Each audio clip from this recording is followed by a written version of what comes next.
조갑제 TV 시청자 여러분 안녕하십니까? 2020년 10월 22일 오후 4시 반입니다. 오늘 점심 먹는 자리에서는 주로 이 시국 이야기가 나와가지고 헤어질 때는 역시 우리 국민이 이거 개돼지가 아니냐 하는 아주 폭언에 가까운 개탄으로 끝났습니다만은 이 눈에 보이는 대한민국 근사입니다. 그러나 눈에 보이지 않는 부분은 아주 문제가 많습니다. 눈에 보이지 않는 부분이 정치, 사법, 언론, 그리고 문화 뭐 이런 거죠. 눈에 보이지 않는 부분. 이 눈에 보이지 않는 세상에서는 이게 정말 위험한 일들이 벌어지고 있는데 오늘 김관진 전 국방장관의 제2심 선고가 있었습니다.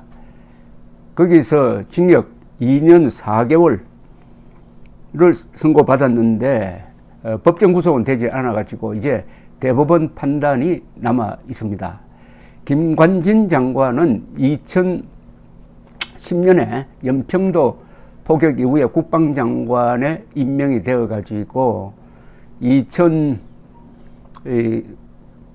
박근혜 정권이 끝날 때까지, 그러니까 2017년까지 한 7년 동안 한국의 국방을 책임졌던 분입니다. 국방장관으로서 또 청와대 안보실장으로서.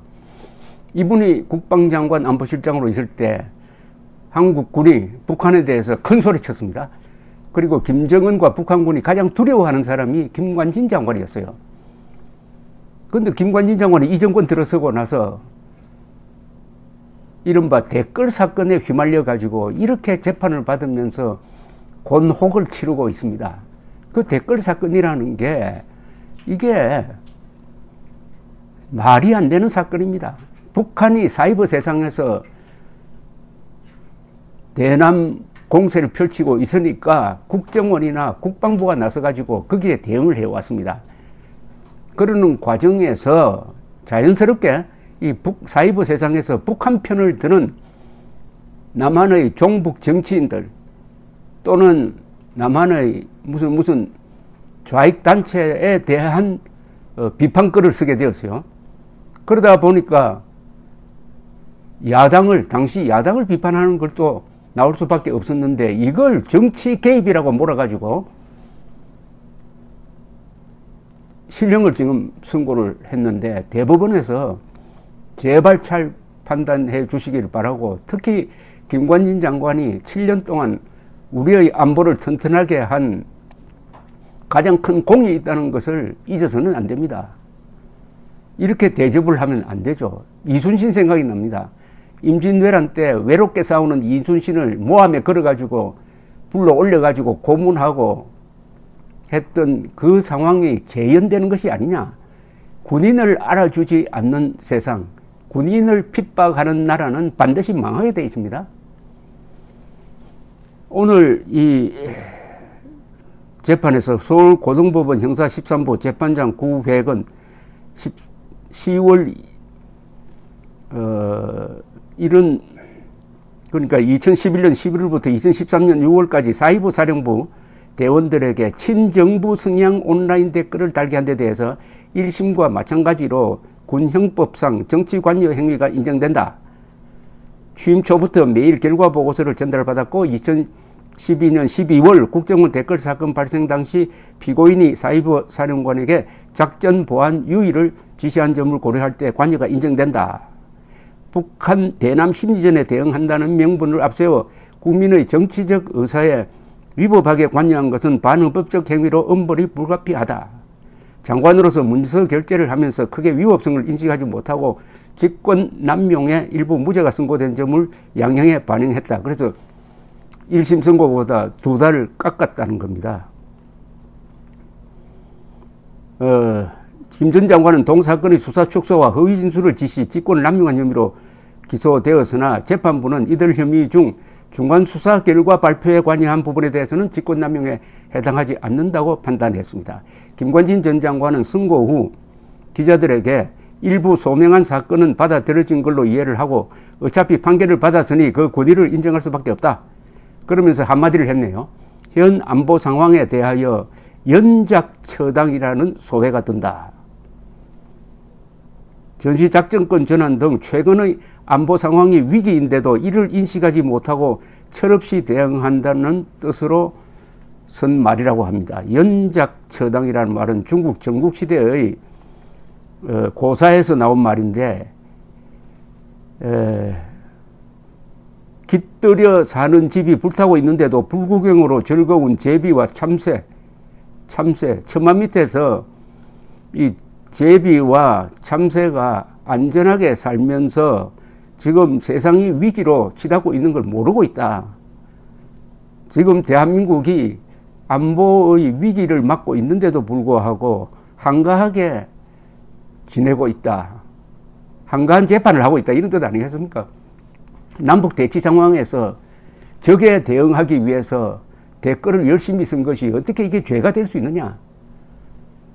그런데 참으로 이상한 게 이 정권 들어서고 나서 수사의 방향이 어느 쪽으로 가느냐 하면은 김정은이가 미워했던 사람, 김정은이가 두려워했던 사람, 김정은을 혼내주겠다고 했던 사람이 줄줄이 구속되고 기소되고 하는 경향이 확연하게 있습니다. 역대 국정원장 중에서 그래도 북한 노동당 정권을 무너뜨려야 되겠다고 결심했던 이병호 또는 남재준 두 사람의 구속 재판이라든지 김관진 장관에 대한 이 재판이 뭐냐 이게. 어떻게 이런 일이 있을 수가 있느냐. 이게 우연이냐. 김정은이 싫어했던 사람은 감옥에 가고 김정은이를 좋아했던 사람은 출세하고 하면은 이게 피아가 뒤집어지고 더구나 북한 노동당 정권과 북한군을 주적으로도 가르치지 못하게 하는 군대 상황을 고려한다면은 김관진 장관에 대한 이 실형 선고가 과연 누구를 위한 거냐. 이렇게 열을 올리지 않을 수가 없는데, 올해 결심 공판에서 그날이 또 6월 25일이었네요. 그때 김관진 장관이 했던 최후 진술을 한번 소개를 해드리겠습니다. 오늘은 6.25 전쟁 70주년이 되는 날이라면서 대한민국과 우리 국민을 지키는 일을 천직으로 알면서 47년을 국방과 안보에 매진했다. 1970년대 총 한 자루 만들지 못하던 가난하고 약했던 우리 군이 이제는 세계 6위의 강군이고 모두 선배들이 피와 땀을 이룬 기적이다. 지난 70년간 남북 군사적 대결 상태는 계속되었고 앞으로도 계속될 것이다. 적의 어떠한 도발 위협에도 당당하고 강력하게 대응하는 정예의 강군이 되기를 기원한다. 라면서 자신에게 씌워진 여기에 대해서는 적극적으로 방어를 했습니다. 2004년부터 사이버전을 시행했으나 국내 정치에 관여하기 위한 수단으로 지시나 활용한 적이 없다. 만약 국방부 장관의 지시였다면 사이버사 요원들이 하루에 10,000건 이상의 댓글을 달았어야 하고 1일 동향 보고서에는 장관 지시사항 이행에 대한 별도의 결과 보고서가 있었어야 하나 그렇지 않았다. 이렇게 정리를 했습니다. 저는 검찰이나 재판부의 판단보다는 이 김관진 장관의 충성심과 결백을 믿습니다. 김관진 장관이 한 일 중에서 북한에 대해서 엄격하게 대응을 해가지고 연평도 포격 이후에는 그런 일이 일어나면은 선 조치 후 보고하라. 이렇게 지시를 하고, 그 다음에 이 대북 이 경계 태세를 한층 더 강화를 했는데, 그러다가 보니까 북한군과 어떤 문제로 이 담판을 하면은 항상 김관진 장관이 나가는 그 자리에서 남쪽이 유리해졌다고 합니다. 김관진 장관은 어디로 튈지 모르는 사람이니까 해서 완전히 요사이와는 다른 대한민국이 갑이 되고 김정은이 을이 되는 상황이 상당히 오랫동안 계속되었다고 하는데, 그것은 오로지 김관진 장관의 리더십입니다. 이분은 개인적으로도 약점이 없고 아주 가난한 생활을 했고 독일에서 육사를 다녀서 그런지 이 안목이 넓고 무엇보다도 이 역사에 대해서 전사에 대해서 깊은 통찰력을 갖고 있는 분이었고 더구나 이분이 국방장관으로 있을 때 정문교육을 강화를 했습니다. 그 정문교육이 얼마나 정확하게 맥락을 짚었느냐 하면은 대한민국 바로 알리기, 한국 현대사 바로 알리기, 종북 세력 바로 알리기, 자유민주주의 바로 알리기, 이런 식으로 해가지고 확실하게 이 젊은 사람들을 애국심을 갖도록 그리고 공산주의에 대한 비판의식을 갖도록 했습니다. 그때 여론조사를 보면 20대가 상당히 오른쪽으로 돌아서는 것을 느낄 수가 있었습니다. 이 부분이 아마 이 집권 세력에는 상당히 기분 나쁜 것이었다고 생각이 듭니다. 군인을 핍박하는 나라가 어떻게 되느냐 하면은 조선조를 보면 압니다. 열심히 싸우는 이순신 장군을 이렇게 탄압한 그 조선이 어떻게 됐습니까?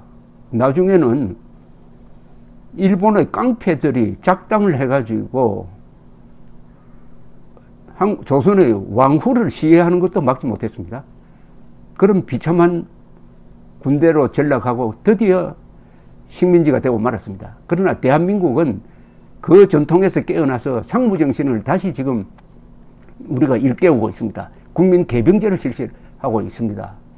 그 가운데서 김관진 장관 같은 사람이 나왔는데 다시 좌파 세상이 되니까 군인들이 핍박을 받고 그 군인들의 권위, 군인들의 애국심을 지켜주어야 할 국방장관이 정경두, 송영무 두 국방장관이 보듯이 좌파 정권에 굴종하고 하는 가운데서 드디어 대표 군인인 김관진 장관이 핍박을 받고 있다는 것이 현실인데 대법원에서 아주 정의로운 판결이 나오기를 기대하고 또 그런 여론을 만들 의무가 국민들 속에 있다고 생각합니다. 이럴 때는 김관진 장관을 옹호하는 글과 행동이 있어야 합니다. 특히 성우회, 재향군인회, 육사 총동창회 뭐 합니까? 감사합니다.